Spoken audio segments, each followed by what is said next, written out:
By unpopular demand, the Grunge Bible podcast returns. Episode number 74. Chris Salona here alongside Ethan Shalloway. How are we doing? Whoever prayed for my downfall, you win. They've won. You were right. Oh my gosh. Victory has been declared. I think we're both we're both hurting in our own individual ways today. It's the middle of the week. We're just gonna bang out a bunch of podcasts today, so that's something to smile about. How are you, Ethan? My good man. Yeah. Oh yeah. Who else would you be talking to? Yeah. I'm doing. I'm right in the middle. Today's Wednesday? I'm right in the middle of the week. I'm Jimmy Eat World. Yeah, we're in the middle of the ride. Everything. I'm in the middle. Gonna be all right. Yeah, no, I'm not doing terrible. Like I said, it's just that in between. I'm doing some side work right now, and side work is always fleeting, or I don't know. It's just it's a weird time. But no, yeah. My spirits are high. I'm heading to the beach on Saturday, and I'm excited to. Me and my brother are talking. I'm excited to be able to put stuff. You know, when you go to the beach and you actually go somewhere, you can actually, leave. Yeah, you leave what's heavy behind. Yeah. Oh yeah. Yeah. Even though you try your best when you're there, you sometimes getting away to a simple place that you go every year is very refreshing. So I'm pretty excited about that. That's great. How about you, Chris? Do you have anything planned like that can recharge? Yeah, a couple things planned. So today is Wednesday, August 17th. I have I'm going to a concert tomorrow night, tomorrow the 18th, in Boston. I'm seeing Sharon Van Etten, Julian Baker, and Angel Olsen, all in one night. Fired up about that. A couple of weeks time, I'm going to North Carolina to visit my brother. And then September is just a whole hodgepodge of different events culminating in the road trip. So got a couple things going on, but work's been a little stressful in the interim, just trying to get everything done because I'm going to be traveling like half of the month of September. So something, you pay your dues on the front end and you enjoy it on the back end. So the stress levels are a little bit higher right now, just trying to get everything done. And I know we are going to bang out some podcasts here so we can get that done. So that's not hanging over our heads as we head off into the world. So I'm fired up about that. And today is an especially special episode. Especially special. Can you say that? Yeah, you know what? It's an occasion for that because this episode regardless, comes out, irregardless, you can say irregardless for all intents and purposes. This episode's coming out on August 22nd, and that day is very important because on this day in 1967, a child was born. Named Jesus Christ. Layne Staley. Layne Staley was born on August 22nd, 1967. So I love it when things kind of line up for us and release dates end with birthdays or album anniversaries. And this is a big one. So we're gonna spend today talking about Layne a little bit. Yeah, the Grunge Bible community, music community wants to say a big happy birthday to Layne Staley. Absolutely. He'd be 55 an incredible today. 55? 55. Yeah. Wow. It's so strange to think about, and we'll get into it, but right before we thank the people we need to thank, it's always interesting because he passed away, 20 years ago now, and kind of related to that, a couple of weeks ago, I posted a video from a Kurt Cobain interview, and there's a really, really good comment that I pinned to it that I think applies to Layne as well. And somebody said about Kurt, in this interview, he's almost 20 years younger than I am now, but he will always look older to me because I looked up to him so much as a teenager. Isn't that weird? And I think it's so strange to think about, these guys like Kurt and Layne and Andrew and Shannon and you name them. It's weird to think about them in their 50s, and being middle-aged and being older and having adult children and, what their professional careers would look like and what they would have done. It's weird to think about. And that must be strange. You grow up idolizing somebody like a Layne or Kurt and, they pass away. And I think they always feel older. And because, we're basically the same age as they were when they were, selling all of those records. You're 27. And Kurt passed away at 27, and it's weird to think. I feel like they feel much older when they passed than I feel today. And I'm 25. I'm turning 26 next month, so it's a weird thing to think about. That is very thought provoking. Glad you started with that because they were just our age for most, all the stuff that we're listening to, and these albums are released and whatnot, and Yeah. pretty incredible how talented. Yeah, we're gonna get into how talented Layne was, especially today on his day, because man, the talent was incredible. It's unparalleled. It really was. Yeah, and we've talked about this a lot, so yeah. We're gonna do it a little bit more today, do it because more. that's what the space is for. Yep. That is what we're here for. So before we do that, we get to ring the bell twice this week. It's been a while since we've rung the bell twice, and I'm very happy to announce that we have a new member of the $2 tier on Patreon, as Amy Wynn has decided to belly up to the breakfast diner and get her shitty cup of coffee. So thank you, Amy. You can catch us here every Monday for your shitty cup of coffee. We're very thankful for your support. Happy to brew it, yeah. Absolutely. Well, we won't stop. And then additionally, we have a new top tier member. We've been waiting for one of these to come around. We've been waiting for this now. one for a little bit, and it's finally here. It's been a couple of weeks coming, but Faith Bittner has decided to join. Longtime follower, longtime interactor with the Grunge Bible Media Network. Multi-universe powerhouse. Yes, the powerhouse empire that we are.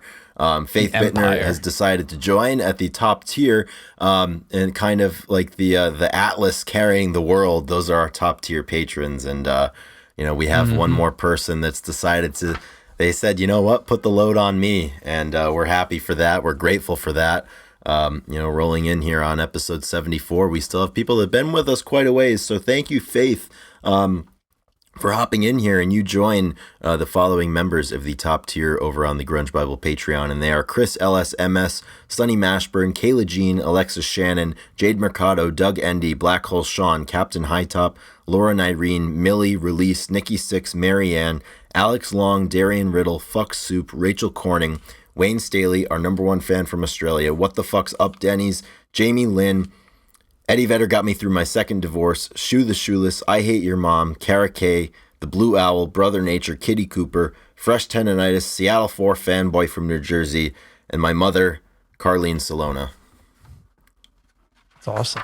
Great. That's so good. Ended with my mom. That was great. I was going to say, and you recently went to a concert with your mom, right? I did, yeah. I went to a concert. I love that. Over the weekend with my mother. I saw one of our cousins, actually. He was an old rocker in the 80s, and we were able to go see. Still plays with his band, John Cafferty and the Beaver Brown Band. They played, these guys, most of the guys are in their late 60s, early 70s, and it's like an 80s rock band. So like they have a sax player, and he's really, really good. He's 82, and these guys got on stage at 9:15 and played until midnight with no breaks.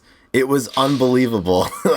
Wow. And they were good. Like, they were really good. Like, I've known of him for a long time. Obviously, he's a family member essentially. So, I grew up, seeing Cousin John or whatever at this and that, but I'd never seen him play.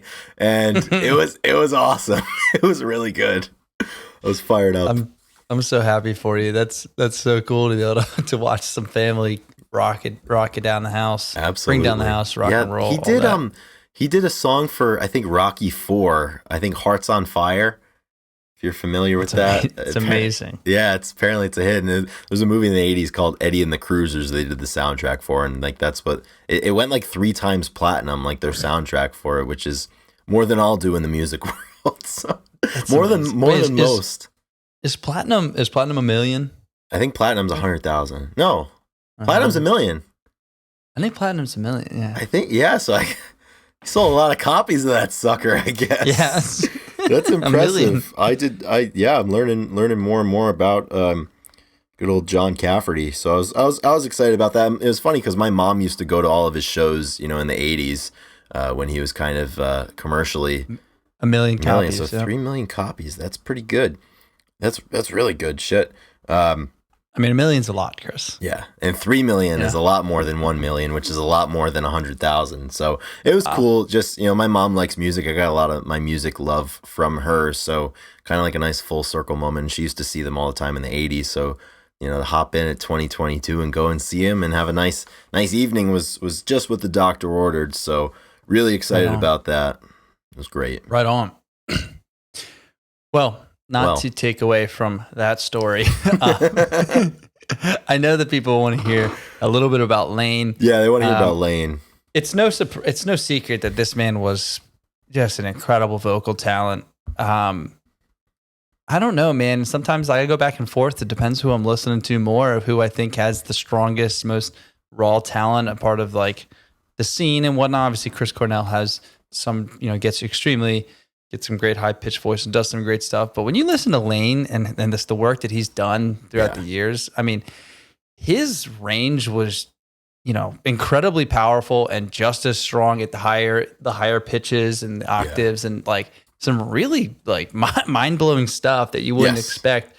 And it was really fun to go back and listen to just some random, live performances and see just the raw power that he delivered all the time. Which is it was so great, man. Every time I get back into like a deeper dive and stuff, he just like blows your mind. I love the Alice in Chains kicks that we can go on sometimes. Yeah, because of Layne. Totally agree. Because of Layne. Yeah, Layne I think is the main draw for a lot of people. I think it's a toss up between Layne and I think Jerry's guitar work are like the two catalysts that bring people in. But I feel similarly in the sense that I think it's a 2-horse race for most people. It's between Chris and Layne in terms of who's just had like the most just awe-inspiring vocals. And like you just said, I kind of go back and forth, and it's interesting, I think, with the objective today that we were going to kind of talk about some of our favorite songs or just some of what we think were some of the most impressive things Layne did vocally. I found myself going through Alice's discography and going through the Mad Season record, and I'd go through it and I'd be like, oh, shoot, that one is unbelievable. But then you go 2 tracks down and you're like, well, this one's great too. And then it's just like, how do you even differentiate? Because I mean, every single part that he had, every single kind of style that he wanted to give. I mean, on the acoustic stuff on Sap and Jar of Flies to, some of the slower stuff that he did for Mad Season to just like the blood searing anthems that he made with Alice. It's like, it's hard to even know where to begin. And I don't even know. It's wild. Yeah. Yeah, it's really good. I think, and a lot of people love Jerry, and Jerry sang a lot, obviously, and their harmonies were something special that. And Layne encouraged Jerry to sing more. Well, and that's what I was going to say. Layne, I mean, Jerry's on, he's on record saying like Layne really pushed me, and like he made me like become more confident. He made me push my vocal abilities, and I definitely wouldn't be like, he was always like encouraging me to. He's like, you wrote these songs, you sing them, and he was saying stuff like that all the time. Yeah. I think that Layne's impact on Jerry and his vocal everything is can't go overlooked, because a lot of people are like, well, Jerry sang a lot. He did. I mean, he obviously but even you can tell the shift. You can tell the shift from Facelift to Dirt, for example, after that encouragement was made, and with Jerry being the architect behind a lot of those songs, and just like the friendship that they had for Layne to encourage him, because I'm sure earlier on, I mean, Jerry even to this day might think of himself like, I'm a guitarist, I'm not a singer. And certainly then, and just kind of like that process that occurred to give him more of those parts. And obviously I think for me, whenever I think about those two, I think of the lyric in No Excuses, you, my friend, I will defend. And if we change, I love you anyway. And I just think the synergy that they formed, and it's almost crazy too, because somebody who is such a powerful singer like Layne was, to make the decision to lean into harmonies and everything, where it's not just one voice, stealing the show, but it's just the layering of 2 voices together. I think that really set them apart, because at the time in the genre, there really weren't other bands doing that, obviously. No. Yeah. I was literally about to say it is a special, duo and dynamic that they have that. Yeah, especially during that time. Of course, there's a lot of harmonies in classic rock and multiple singers and stuff, but these guys like... Yeah, and for the grunge genre, there wasn't a whole lot of that going on, Yeah, and I think that, they are widely considered metal. Metal like a lot harder than earlier on, they were on the metal scene. That's what they were marketed as. And if you, I don't know how much you listen to like Screamo and harder rock. I don't. But like in the early 2000s and mid 2000s, like it was really popular to have like a singer and a screamer. And you had Yes, two people. no, that's Like true. one would take Yeah. like they would be really good vocalists, and then they'd have a screamer come in and like take the other parts, and they would share the. And I feel like Alice in Chains definitely kind of sparked that for sure, because Layne wasn't he wasn't doing the screamo per se genre, but like, I mean, he absolutely was even just tearing it up. Different parts in a song are suited for different voices. I mean, I think of Wood, for example, with Jerry taking the vocals on the verses, and then Layne coming in for the choruses and the bridge and the end of the song. And it makes a lot of sense. Like, I don't know a lot about metal, but there's a lot of that. Like, it's like you have your verse guy, and then you have your chorus guy. Yeah.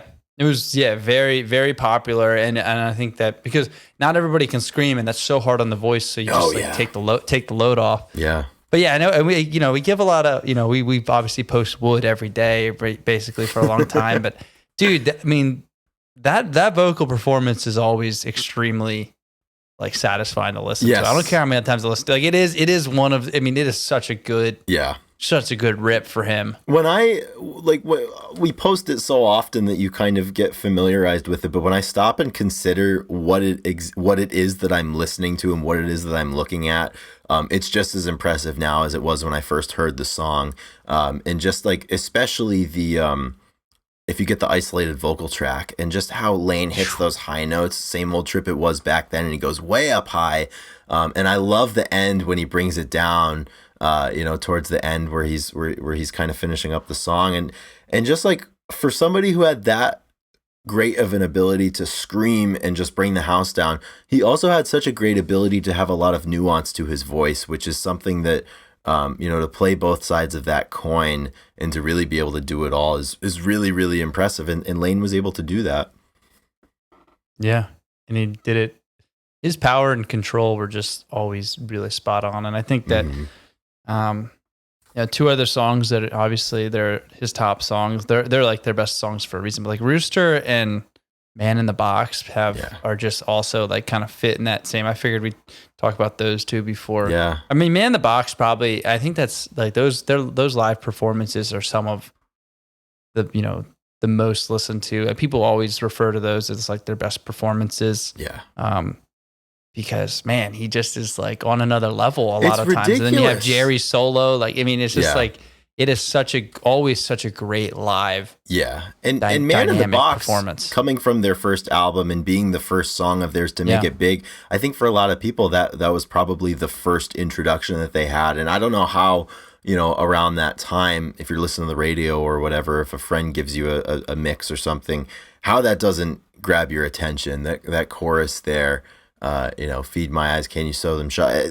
He's just soaring there on that track, and it's probably that and Them Bones, I think, are two of the songs that I think of initially, and Them Bones leading off the Dirt album as the first track. I mean, right when that thing starts and you have the screams from Layne, and another you have the chorus going on there with, he just had such an ability to capture a moment in a chorus. I think he knew how to do it, and he knew when to turn it on.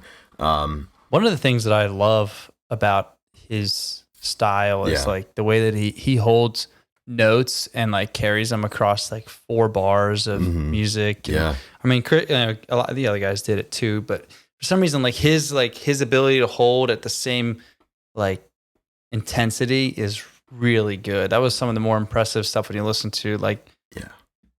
You just have incredible holds. Yeah, to me. Yeah, I don't know much about. I don't know exactly like the falsetto octaves. Right, and I don't know the technical singer. terms either. Exactly. But and just like a lot of times he would have those little shifts, those tone shifts at the end of holding a note or holding a word into the chorus or something, or at the end of the chorus, and it's just so impressive. And I think he had such a haunting element to his voice, which, when coupled with the subject matter that Jerry was writing about, or even that Layne was writing about, and I think when you had Layne's ability, you put the lyrics with it, and then you also put the harmonies together.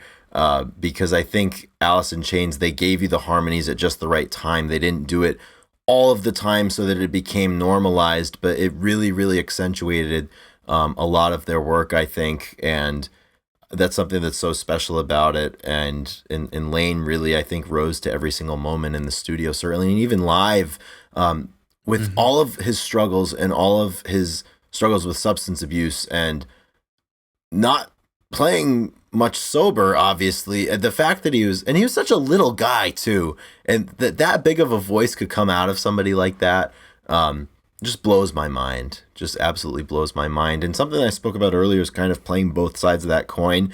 Another song that I think of with Layne is from Mad Season, and it's Long Gone Day, the track that he wrote with Mark Lanigan. And I remember when I was first getting into the genre, when I was younger, I came across that track, and it's kind of like a jazzy, swingy tune a little bit. And I was like, what is this, man? I want to rock. Like, I don't want to listen to this. But as I've gotten older and listened to it more, you really, really appreciate that. And, it's a lot more subdued of a track, but the emotion that he's able to bring about in that space through his voice and the way he delivers the lyrics, he just had so much control over his voice. And I think his voice was so powerful that you forget that it wasn't just throwing caution to the wind. I think all of it was intentional, and he had such control to craft it into exactly what he wanted. Yeah. Yeah, there's a lot of intentionality with what he was doing, and I think it shows in all of his music. I wrote down two other songs too, Rain When I Die and Love, Hate, Love. They both have some really good, really Love, good Hate, runs. Love especially. Yeah, just super, like I said, he just holds notes and holds words differently. It just always sounds, and he kind of moves around around the notes and the octaves, I guess, and just crushes. I'm at a new appreciation every time I gotta do this and think about it. And I just, a lot of times I try to think about like myself singing, like when I sing with and how it. inaccessible that feels, how physically impossible that would be. Physically impossible, yeah. And there's that, I think we probably posted, but that video of him when he was in high school, like it was like 1985, and he like just hits this unreal, like high pitched note that just sounds, but like he did it with like, it wasn't like cracking, it was like with power. Exactly. That's the best way to explain it. There was so much power in that. And I think there's a big common denominator there, because as two people who aren't singers and aren't trained, don't have trained ears in that facet, and not knowing a lot of the rhetoric or the technique behind it, that's one commonality, I think, whenever anybody listens to Chris Cornell and whenever anyone listens to Layne Staley. I mean, you have these people with these outstanding trained ears, and they're very talented singers, and they're in awe of it too. It taps into something that's not normal. It's not, I don't even think it's taught. It's just something that you have innately. And they certainly both had it, and Layne absolutely had it. A couple other tracks that I think of with him, It Ain't Like That, is one for me. Oh yeah. That is just blows me away what he does. And then for the self-titled The Three-Leg Dog album that came out, Shame in You really, really kind of, for me, captures, I think, where I saw the band at that point in their life, and where I saw Layne at that point, and just his delivery on that one. That one's a song that whenever I listen to it, it kind of sticks with me for a little bit. And I have to say, it was really interesting. So you did too. We saw Jerry Cantrell play this spring. I saw him in Boston. You saw him in Nashville. And how impressive of a job Greg Puciato did with a lot of Layne's parts. And seeing Greg perform that almost increases your opinion of Layne, because it looks like one of the most physically taxing things you can do on stage is to try to sing a Layne Staley part of an Alice in Chains song. And the fact that Layne, was doing that 3, 4, 5, 6 nights a week, back in the day when they're on tour. Well, you take his performance and you just imagine another level. Yeah. You know what I mean? And that's how a lot of people would probably, but Greg did an amazing He certainly job. did. But it almost makes you appreciate. But to think that, to think that somebody else, because there's always some, if you learn a guitar solo, you can learn it so much. But if you write that guitar solo, you have the groove in you. It's so much different when you you get to. So I mean, because it's a part of you projected out. Right. I just think the freedom that Layne would have on, like, Greg has the pressure of singing Layne's stuff. Right. So he was very, honored to be able to do that. I know that, but man. Well, and I think for I that wish I reason, could've saw him. I think Greg and William Duvall have two of the harder jobs in rock and roll. Yeah. To sing Layne Staley's parts in such a way that captures the essence of it and honors Layne and what he was able to do. And I think they both do a fantastic job at it. I'm hoping and planning to see Alice in Chains in October when they come up to my area. And it's just one of those things. And kind of going back to what we opened the episode with how these guys will always feel older because we looked up to them and people looked up to them. There's always a part of Layne and a part of Kurt especially that just feels so inaccessible to me, just because so much time and space is between my fandom of theirs and their lives and their performances of these songs. And it's such a weird spot where you spend so much time listening to the music and you feel so intimately related to it, but at the same time it feels just out of reach a little bit. And that's something that I love interacting with people through the pages, that we're able to see these bands and these musicians perform live during their primes and during their lives. And I think that's something really special. And I love how excited everybody always is to talk about that, and we get direct messages all the time. We get comments all the time, like, "Oh, I saw Alice in Chains, fall of '92, supporting Dirt or whatever," and how excited they are to talk about that. And it's 30 years ago, and they're still so excited to talk about that. And I think that's a testament to what these musicians were able to do on a nightly basis. Yeah, it's a lot of time between us and the music. It is, all we can do is look back and talk to those people. I'm like trying to think of what I always like think about what I'm going to be talking about in that manner. Yeah. When I get older. Yeah. Cause it's a rare thing, I think, to know when something instantaneously will have staying power in your brain. But I think a lot of people knew with Alice in Chains, and they knew with Kurt Cobain when they saw Nirvana perform. And I always think about that too. We go to shows quite a bit. You always wonder which shows are going to be the ones that you tell if your kids are interested in music 20 years from now, that you tell them about, like, oh, I saw this person, or this was the most impressive thing that I saw. Yep. And that's why you got to go to concerts, got to go to shows. You have to go to shows. You never know which one's going to be. You can't call it before it happens. So you just got to go support local, support the small stuff, because I think one last thing. Totally. Before we sign off, I think it's just to talk about Layne as a person. Everybody loved him. I mean, like, people talk about how kind and caring he was, and just he had his troubles, but he was just always super enjoyable to be around. And so it sounded like I know. I think an interview. I think it was Barrett Martin was talking about how Layne would always give away all the, like, his guest passes to, like, kids that were just outside the concert venue trying to get tickets and trying to scalp tickets, and he would just give them to people to bring them in, like, the people that couldn't get tickets he would give to.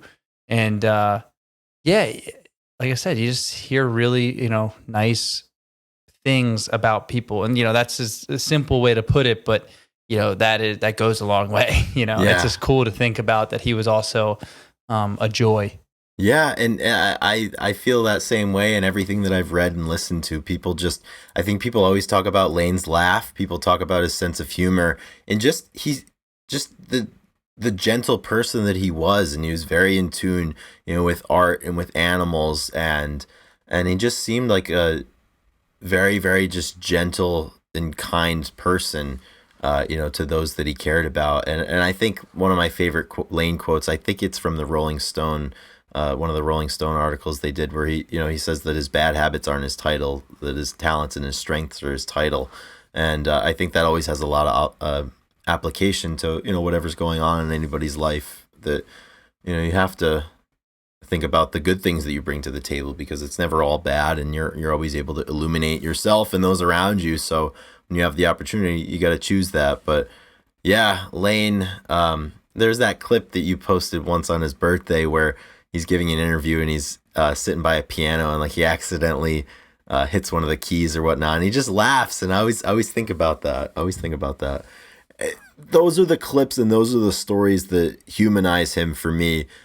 talking about how kind of it just feels just out of reach because we're so young and we missed the era. Kind of hearing them on tape laughing or telling a joke or something, that makes it feel more real, and that's special stuff because that speaks to the person, not just the musician or the vocalist. Yep. Yeah, exactly. And like you said in the beginning, like just imagine him. He's our age, at that time. Yeah. He's doing stuff. So I'm thinking about hanging out with my friends and who that person is. So yeah. Yep. Pretty awesome.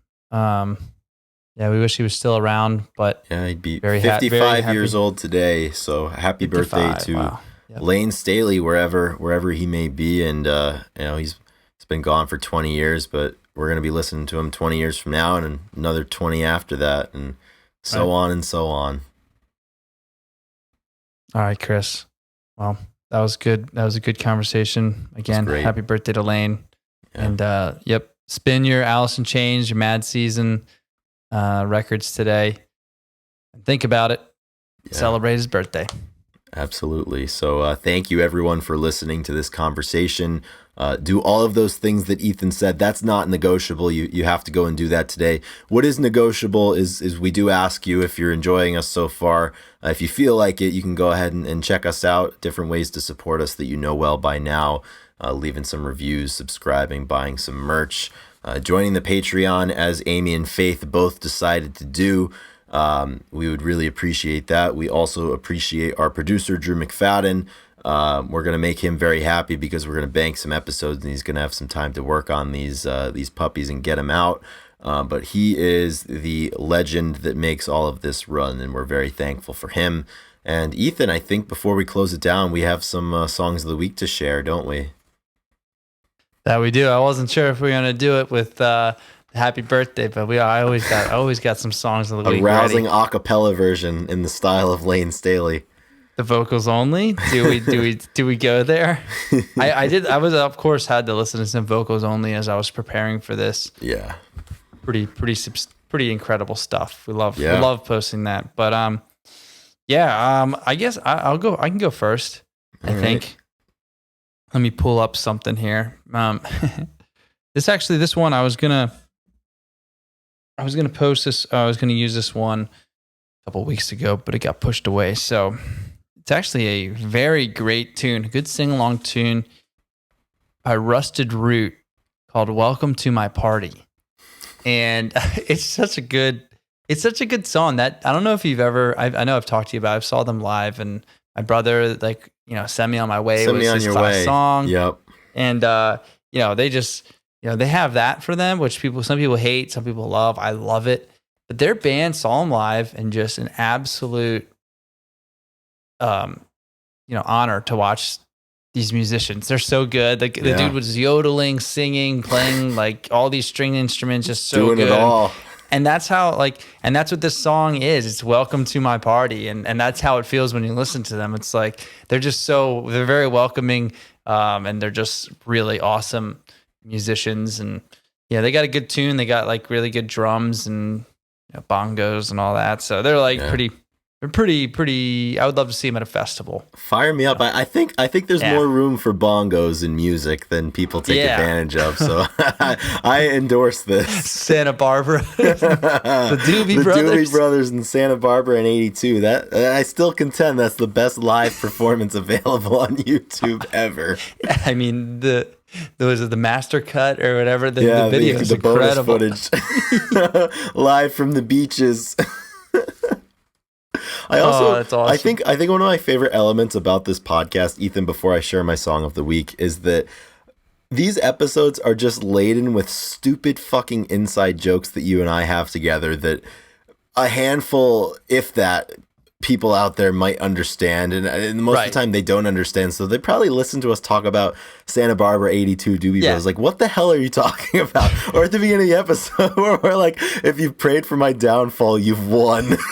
Like, people don't know what we're talking about, but I don't want to change it for a second. No, it's so true. And if so, the Doobie Brothers concert, I think we can say that one. That's just one of those concerts that we would come back to when we were drinking real late, and we'd watch just Yeah, like Some after everybody California went rock, home, it's some- like I want to watch something. You just watch some yacht rock on the TV before it's time to go to sleep. You're nursing that last beer. Clock's past 2 a.m. and oh man, that hit real good back then. That's true. We do throw in a lot of inside jokes. So hopefully you guys, hopefully they make some. They're not sort your of jokes. sense. You probably don't get them, but they're not going anywhere. So I don't know what to tell you. But the longer you stick around, then the more involved in the inside jokes. That's share. why people we listen. Teach. Yeah, we're here to teach. Exactly. That's what we have to do. So my song of the week, I'll get this one out. There were like 7 songs that I could pick as my song of the week right now, but I'm just gonna pick something that I really liked last night that I had forgotten about, and an artist that I hadn't listened to in a while that I got back into last night, and that song is going to be "The Void" from Kid Cudi. I really like Kid Cudi. Back when I was kind of discovering or getting into hip hop, when I was in high school, I guess. Man in the Moon albums were out, and I really, really liked his stuff, obviously. One of his songs that he was featured on was also in a video game, I think one of the NBA video games when I was a kid too, and I really liked it. And I was just listening to a random playlist on Spotify last night, and The Void was on there, which was off of his most recent album that I think came out in 2021. And The Void was the song that I listened to, and I really liked it. So I think other people may like it. This is not really a space where I think people are predisposed to listening to hip hop just because of the genre that we tend to discuss most of the time here. But there's a lot of good hip hop out there, and Kid Cudi I think is a really complex